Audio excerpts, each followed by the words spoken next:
Chronicle of the Death Foretold by Gabriel Garcia Marquez, Part 5 of the novel. For years, we couldn't talk about anything else. Our daily conduct, dominated then by so many linear habits, had suddenly begun to spin around a single common anxiety. The cocks of dawn would catch us trying to give order to the chain of many chance events that had made absurdity possible, and it was obvious that we weren't doing it from an urge to clear up mysteries, but because none of us could go on living without an exact knowledge of the place and the mission assigned to us by fate. Many never got to know. Cristo, who went on to become a surgeon of renown, never managed to explain to himself why he gave in to the impulse to spend 2 hours at his grandparents' house until the bishop came instead of going to rest at his parents', who had been waiting for him since dawn to warn him. But most of those who could have done something to prevent the crime and did not consoled themselves with the pretext that affairs of honor are sacred monopolies, giving access only to those who are part of the drama. "Honor is love," I heard my mother say. Hortensia Bauté, whose only participation was having seen 2 bloody knives that weren't bloody yet, felt so affected by the hallucination that she fell into a penitential crisis, and one day, unable to stand it any longer, she ran out naked into the street. Flora Miguel, Santiago Nassar's fiancée, ran away out of spite with a lieutenant of the border patrol who prostituted her among the rubber workers on the Vichada. Aura Villeros, the midwife who had helped bring 3 generations into the world, suffered a spasm of the bladder when she heard the news, and to the day of her death had to use a catheter in order to urinate. Don Rogelio de la Flor, Clotilde Armenta's good husband, who was a marvel of vitality at the age of 86, got up for the last time to see how they had hewn Santiago Nassar to bits against the locked door of his own house, and he didn't survive the shock. Placida Linero had locked that door at the last moment, but with the passage of time, she freed herself from blame. "I locked it because Divina Flor had sworn to me that she'd seen my son come in," she told me. And it wasn't true. On the other hand, she never forgave herself for having mixed up the magnificent augury of trees with the unlucky one of birds, and she succumbed to the pernicious habit of her time of chewing peppercress seeds. 12 days after the crime, the investigating magistrate came upon a town that was an open wound. In the squalid wooden office in the town hall, drinking pot coffee laced with cane sugar against the mirages of the heat, he had to ask for troop reinforcements to control the crowd that was pouring in to testify without having been summoned, everyone eager to show off his own important role in the drama. The magistrate was newly graduated and still wore his black linen law school suit and the gold ring with the emblem of his degree, and he had the airs and the lyricism of a happy new parent. But I never discovered his name. Everything we know about his character had been learned from the brief, which several people helped me look for 20 years later in the Palace of Justice in Riohacha. There was no classification of files whatever, and more than a century of cases were piled up on the floor of the decrepit colonial building that had been Sir Francis Drake's headquarters for 2 days. The ground floor would be flooded by high tides, and the unbound volumes floated about the deserted offices. I searched many times with the water up to my ankles in that lagoon of lost causes, and after 5 years rummaging around, only chance let me rescue some 322 pages, filched from the more than 500 that the brief must have contained. The judge's name didn't appear on any of them, but it was obvious that he was a man burning with the fever of literature. He had doubtless read the Spanish classics and a few Latin ones, and he was quite familiar with Nietzsche, who was the fashionable author among magistrates of his time. The marginal notes, and not just because of the color of the ink, seemed to be written in blood. He was so perplexed by the enigma that fate had touched him with that he kept falling into lyrical distractions that ran contrary to the rigor of his profession. Most of all, he never thought it legitimate that life should make use of so many coincidences forbidden literature, so that there should be the untrammeled fulfillment of a death so clearly foretold. Nevertheless, what had alarmed him most at the conclusion of his excessive diligence was not having found a single clue, not even the most improbable, that Santiago Nassar had been the cause of the wrong. The friends of Angela Vicario, who had been her accomplices in the deception, went on saying for a long time that she had shared her secret with them before the wedding, but that she hadn't revealed any name. In the brief, they declared, "She told us about the miracle, but not the saint." Angela Vicario, for her part, wouldn't budge. When the investigating magistrate asked her with his oblique style if she knew who the dissident Santiago Nassar was, she answered him impassively, "He was my perpetrator." That's the way she swears in the brief, but with no further precision of either how or where. During the trial, which lasted only 3 days, the representative of the people put his greatest effort into the weakness of that charge. Such was the perplexity of the investigating magistrate over the lack of proof against Santiago Nassar that his good work at times seemed ruined by disillusionment. On folio 416, in his own handwriting and with the druggist's red ink, he wrote a marginal note, "Give me a prejudice and I will move the world." Under that paraphrase of discouragement, in a merry sketch with the same blood ink, he drew a heart pierced by an arrow. For him, just as for Santiago Nassar's closest friends, the victim's very behavior during his last hours was overwhelming proof of his innocence. On the morning of his death, in fact, Santiago Nassar hadn't had a moment of doubt, in spite of the fact that he knew very well what the price of the insult imputed to him was. He was aware of the prudish disposition of his world, and he must have understood that the twin's simple nature was incapable of resisting an insult. No one knew Bayardo San Roman very well, but Santiago Nassar knew him well enough to know that underneath his worldly airs, he was as subject as anyone else to his native prejudices. So the murdered man's refusal to worry could have been suicide.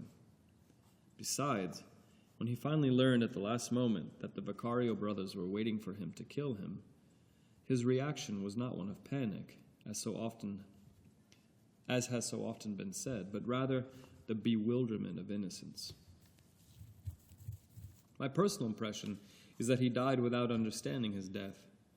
After he'd promised my sister Margot that he would come and have breakfast at our house, Cristo Bedoya took him by the arm as they strolled along the dock, and both seemed so unconcerned that they gave rise to false impressions.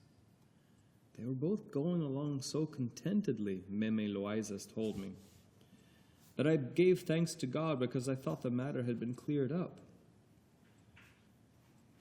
Not everybody loves Santiago Nassar so much, of course. Polo Carrillo, the owner of the electric plant, thought that his serenity wasn't innocence, but cynicism. He thought that his money made him untouchable, he told me. Fausta Lopez, his wife, commented, "Just like all Turks." Indalecio Pardo had just passed by Clotilde Armenta's store, and the twins had told him that as soon as the bishop left, they were going to kill Santiago Nassar. Like so many others, he thought these were the usual fantasies of very early risers. But Clotilde Armenta made him see that it was true, and she asked him to get Santiago Nassar and warn him. "Don't bother," Pedro Vicario told him. "No matter what, he's as good as dead already." It was too obvious a challenge. The twins knew the bonds between Indalecio Pardo and Santiago Nassar, and they must have thought that he was just the right person to stop the crime without bringing any shame on them. But Indalecio found Santiago Nassar being led by the arm by Cristo Bedoya among the groups that were leaving the docks, and he didn't dare warn him. "I lost my nerve," he told me. He gave each one a pat on the back and let them go their way. They scarcely noticed because they were still taken up with the costs of the wedding. The people were breaking up and heading toward the square the same way they were. It was a thick crowd, but Escolástica Cisneros thought she noticed that the two friends were walking in the center of it without any difficulty, inside an empty circle, because everyone knew that Santiago Nassar was about to die, and they didn't dare touch him. Cristo Bedoya also remembered a strange attitude toward them. They were looking at us as if we had our faces painted, he told me. Also, Sarah Noriega was opening her shoe store at the moment they passed, and she was frightened at Santiago Nassar's paleness. But he calmed her down. You can imagine Missy Sarah, he told her without stopping, with this hangover? Celeste Dangon was sitting in his pajamas by the door of his house, mocking those who had gone to greet the bishop, and he invited Santiago Nassar to have some coffee. It was in order to gain some time to think, he told me. But Santiago Nassar answered that he was in a hurry to change clothes to have breakfast with my sister.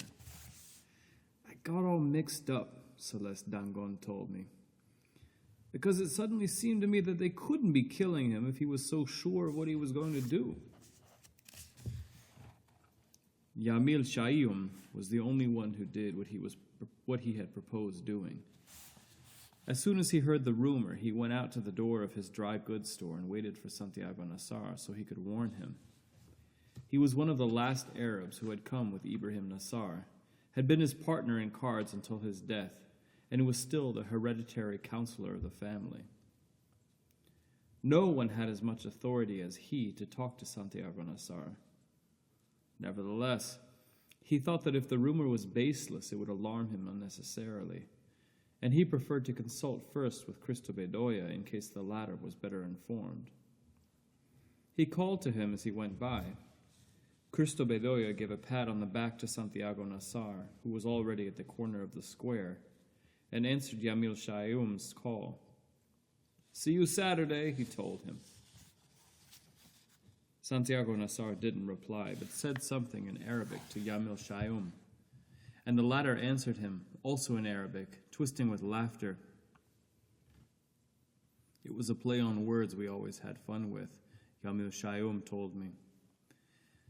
Without stopping, Santiago Nassar waved goodbye to both of them and turned the corner of the square. It was the last time they saw him. Cristo Bedoya only took the time to grasp Yamil Shaiyum's information before he ran out of the store to catch Santiago Nassar. He'd seen him turn the corner, but he couldn't find him among the groups that were beginning to break up on the square. Several people he asked gave him the same answer. I just saw him with you. It seemed impossible that he could have reached the home in such a short time, but just in case, he went in to ask about him, since he found the front door unbarred and ajar. He went in without seeing the paper on the floor. He passed through the shadowy living room, trying not to make any noise because it was still too early for visitors. But the dogs became aroused at the back of the house and came out to meet him.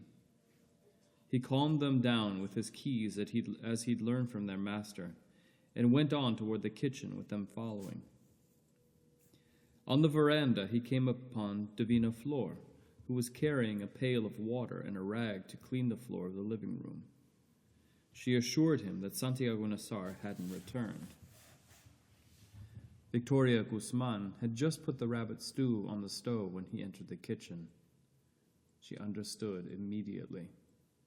His heart was in his mouth, she told me. Cristo Bedoya asked her if Santiago Nassar was at home, and she answered him with feigned innocence that he still hadn't come in to go to sleep. I'm serious, Cristo Bedoya told her. They're looking for him to kill him. Victoria Guzman forgot her innocence. Those poor boys won't kill anybody, she said. They've been drinking since Saturday, Cristo Bedoya said. That's just it, she replied. There's no drunk in the world who will eat his own crap. Cristo Bedoya went back to the living room where Divina Flor had just opened the windows. Of course it wasn't raining, Cristo Bedoya told me. It was just going on 7, and a golden sun was already coming through the windows.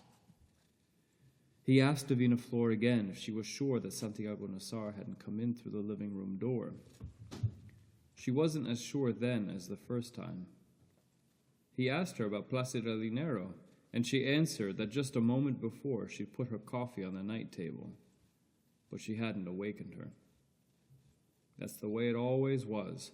Placido Linero would wake up at 7, have her coffee, and come down to give instructions for the lunch. Cristo Bedoya looked at the clock. It was 6:56. Then he climbed up to the second floor to make sure that Santiago Nassar hadn't come in. The bedroom was locked from the inside because Santiago Nassar had gone through his mother's bedroom. Cristo Bedoya not only knew the house as well as his own, but was so much at home with the family that he pushed open the door to Placido Linero's bedroom and went from there into the adjoining one. A beam of dusty light was coming in through the skylight, and the beautiful woman asleep on her side in the hammock, her bride's hand on her cheek, had an unreal look. It was like an apparition, Cristo Bedoya told me. He looked at her for an instant, fascinated by her beauty, and then he crossed the room in silence, passed by the bathroom, and proceeded into Santiago Nassar's bedroom. The bed was still made, and on the chair, well pressed, were his riding clothes, and on top of the clothes his horseman's hat, and on the floor his boots beside their spurs. On the night table, Santiago Nassar's wristwatch said 6:58. Suddenly I thought that he'd come back so that he could go out armed, Cristo Bedoya told me. But he found the magnum in the drawer of the night table. I'd never shot a gun, Cristo Bedoya told me. But I decided to take the revolver and bring it to Santiago Nassar.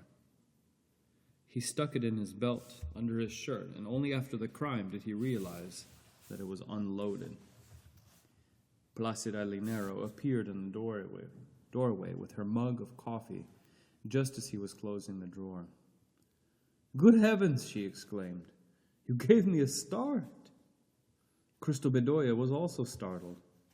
He saw her in the full light, wearing a dressing gown with golden larks, her hair loose, and the charm had vanished.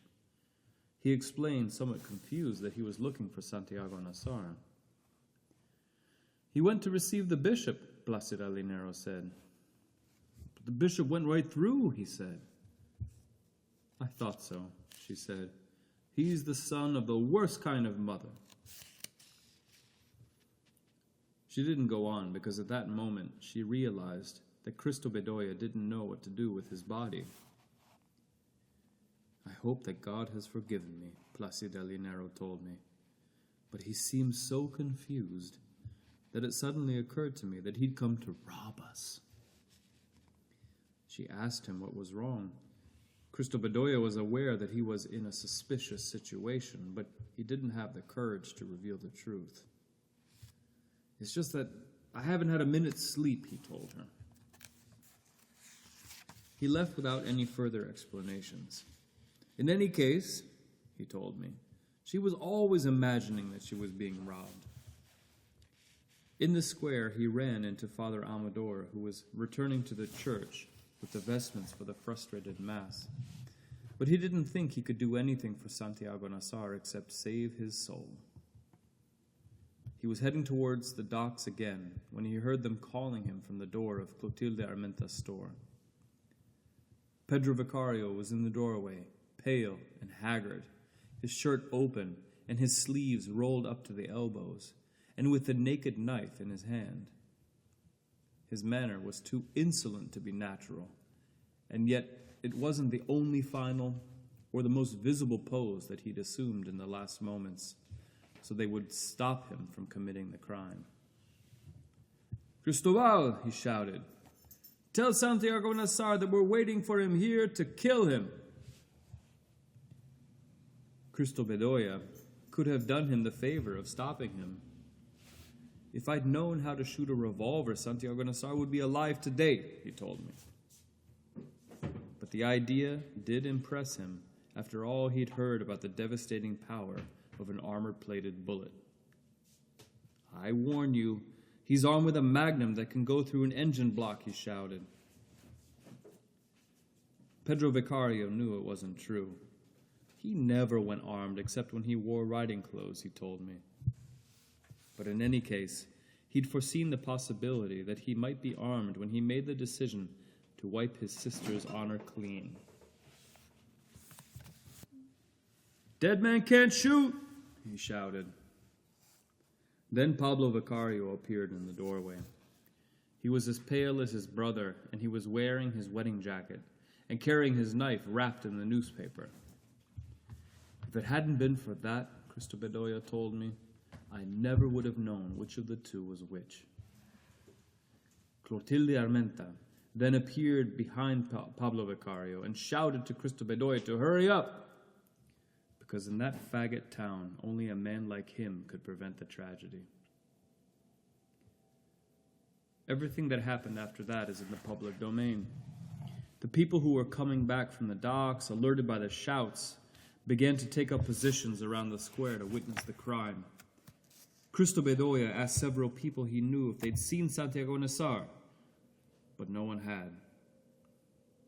At the door of the social club, he ran into Colonel Lázaro Aponte, and he told him what had just happened in front of Clotilde Armenta's store. "It can't be," Colonel Aponte said, "because I told them to go home to bed."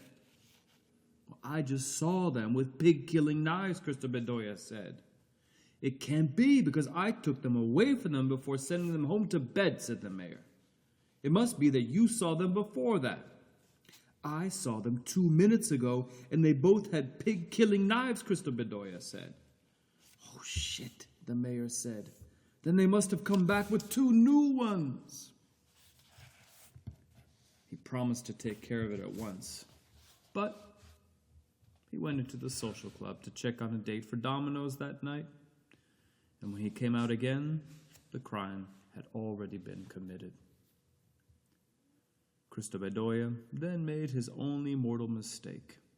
He thought that Santiago Nassar had decided at the last moment to have breakfast at our house before changing his clothes, and he went to look for him there. He hurried along the riverbank, asking everyone he passed if they'd seen him go by, but no one said he had. He wasn't alarmed, because there were other ways to get to our house. Prospera Arango, the uplander, begged him to do something for her father, who was in his death throes on the stoop of his house, immune to the bishop's fleeting blessing. I'd seen him when I passed, my sister Margot told me, and he already had the face of a dead man. Cristo Bedoya delayed 4 minutes to ascertain the sick man's condition and promised to come back later for some emergency treatment. But he lost 3 minutes more helping Prospera Arango carry him into the bedroom. When he came out again, he heard distant shouts, and it seemed to him that rockets were being fired in the direction of the square. He tried to run, but was hindered by the revolver, which was clumsily stuck in his belt. As he turned the last corner, he recognized my mother from the rear as she was practically dragging her youngest son along. "Luisa Santiago!" he shouted to her.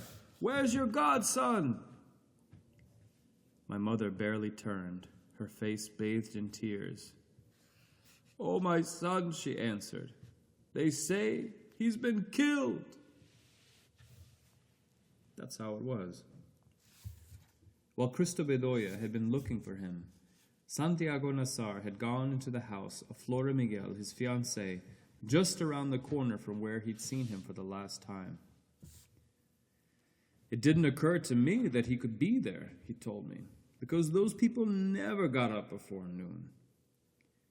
The version that went around was that the whole family slept until 12 o'clock on orders from Nahir Miguel, the wise man of the community. That's why Flora Miguel, who wasn't that young anymore, was preserved like a rose, Mercedes says. The truth is that they kept the house locked up until very late, like so many others, but they were early rising and hard-working people.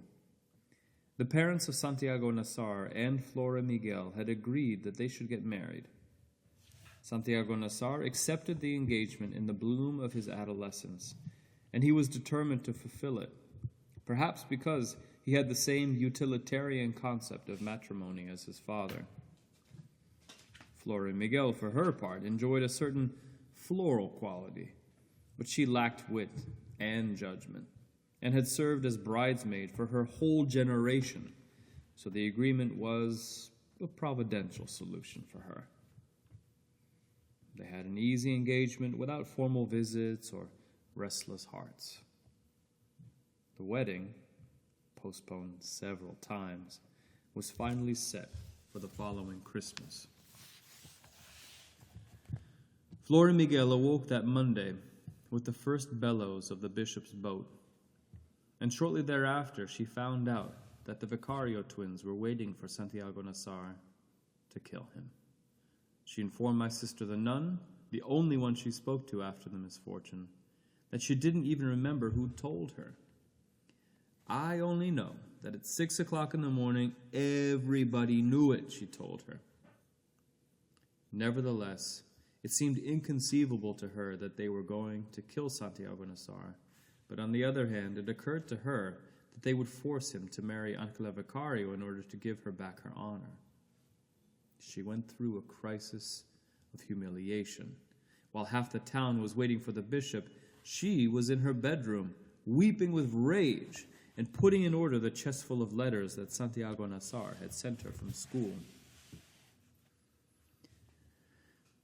Whenever he passed by Flora Miguel's house, even if nobody was home, Santiago Nassar would scratch his keys across the window screens.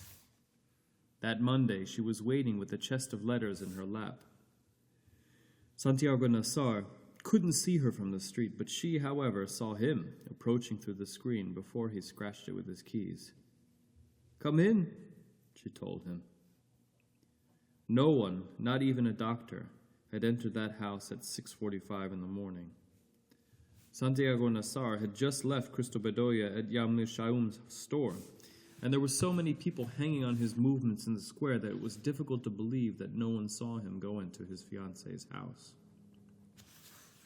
The investigating magistrate looked for a single person who'd seen him, and he did so with as much persistence as I, but it was impossible to find one. In folio 382 of the brief, he wrote another marginal pronouncement in red ink. Fatality makes us invisible. The fact is that Santiago Nassar went in through the main door in full view of everyone and without doing anything not to be seen. Flora Miguel was waiting for him in the parlor, green with rage, wearing one of the dresses with unfortunate ruffles that she was in the habit of putting on for memorable occasions, and she placed the chest in his hands. "Here you are," she told him, "and I hope they kill you." Santiago Nassar was so perplexed that he dropped the chest and his loveless letters poured out onto the floor. He tried to catch Flora Miguel in the bedroom, but she closed the door and threw the bolt. He knocked several times and called her in too pressing a voice for the time of day. So the whole family came in, all alarmed.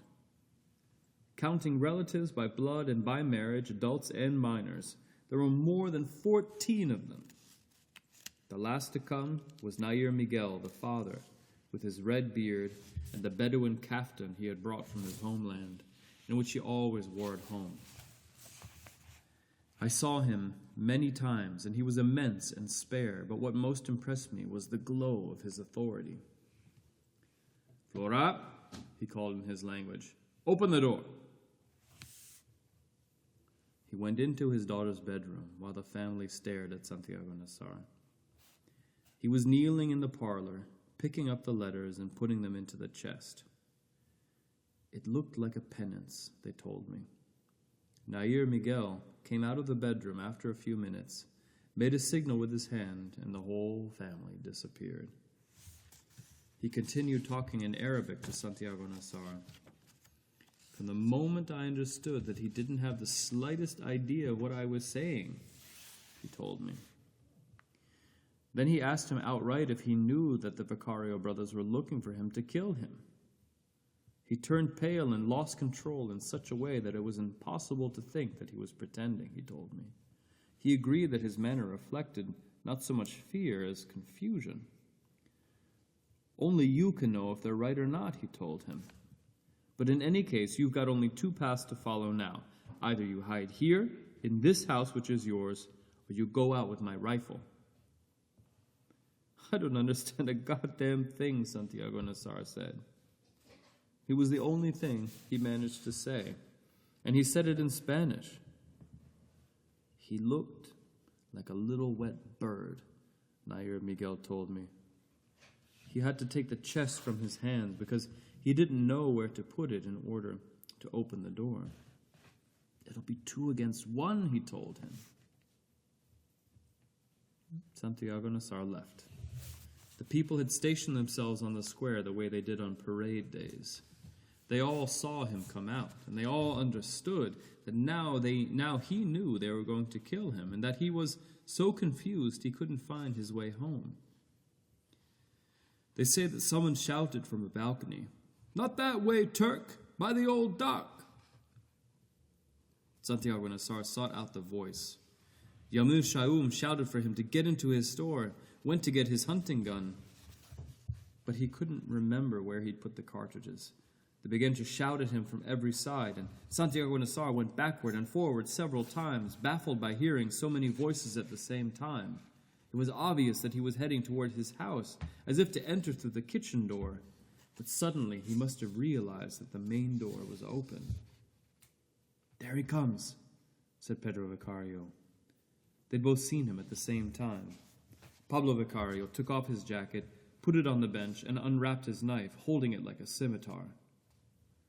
Before leaving the store, without any agreement, they both crossed themselves. Then Clotilde Armenta grabbed Pedro Vicario by the shirt and shouted to Santiago Nassar to run because they were going to kill him. It was such an urgent shout that it drowned out all the others. At first he was startled, Clotilde Armenta told me, because he didn't know who was shouting at him or from where. But when he saw her, he also saw Pedro Vicario, who threw her to the ground and caught up with his brother. Santiago Nassar was less than 50 yards from his house, and he ran to the main door. 5 minutes before, in the kitchen, Victoria Guzman had told Placida Linero what everybody already knew. Placida Linero was a woman with steady nerves, so she didn't let any sign of alarm show through.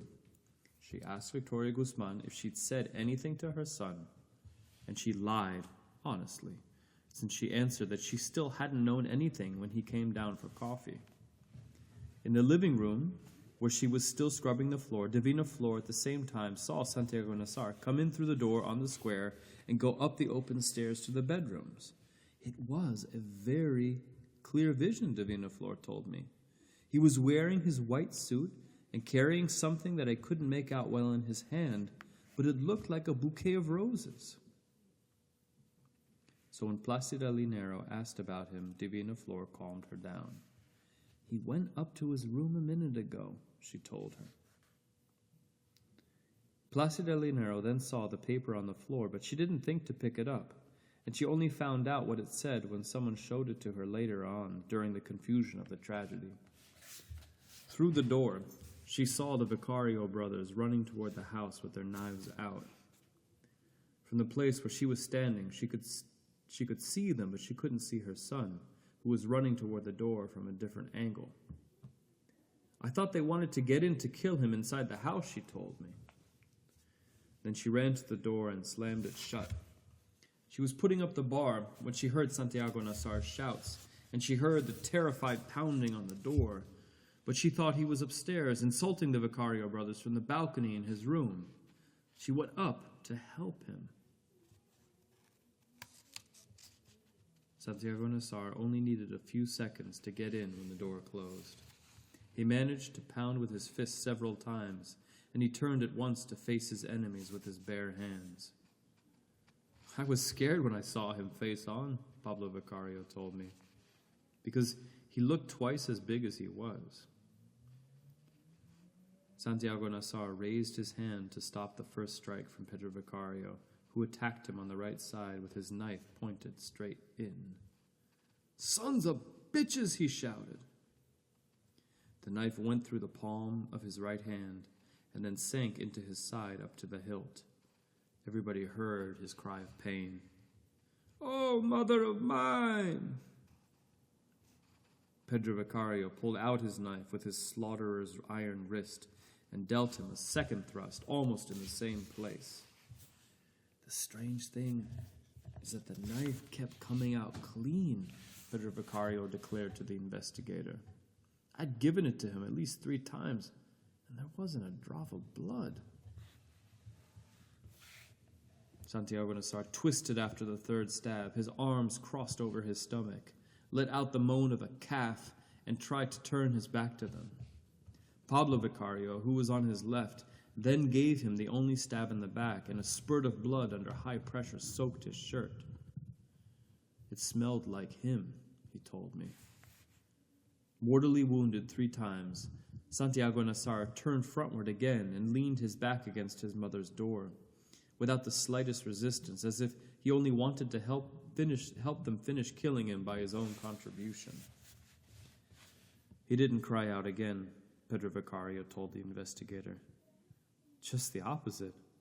It looked to me as if he was laughing.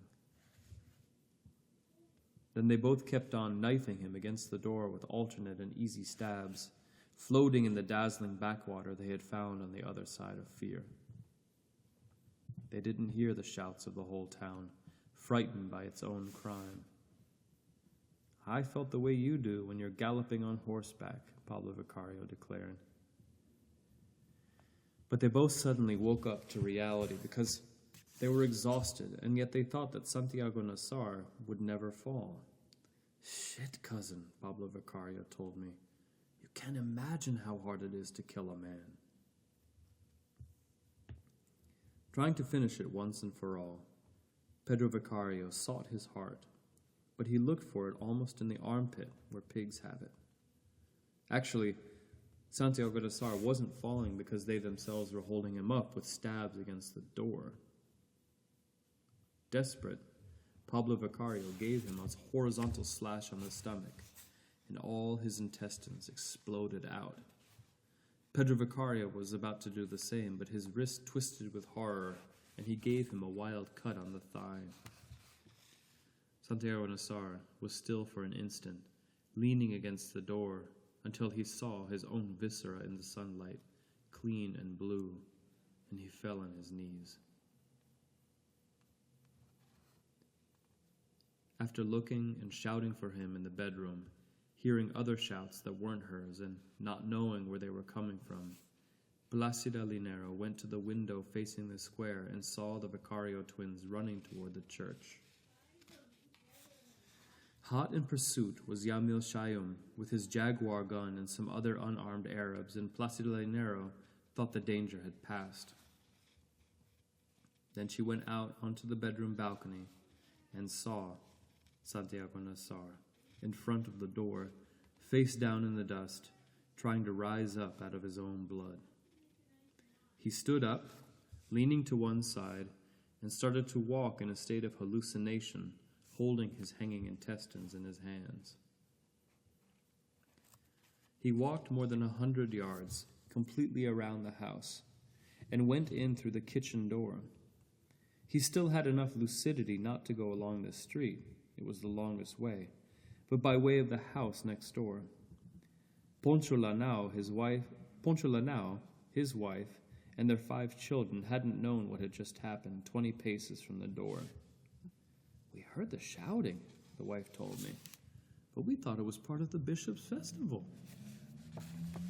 They were sitting down to breakfast when they saw Santiago Nassar enter, soaked in blood and carrying the roots of his entrails in his hands.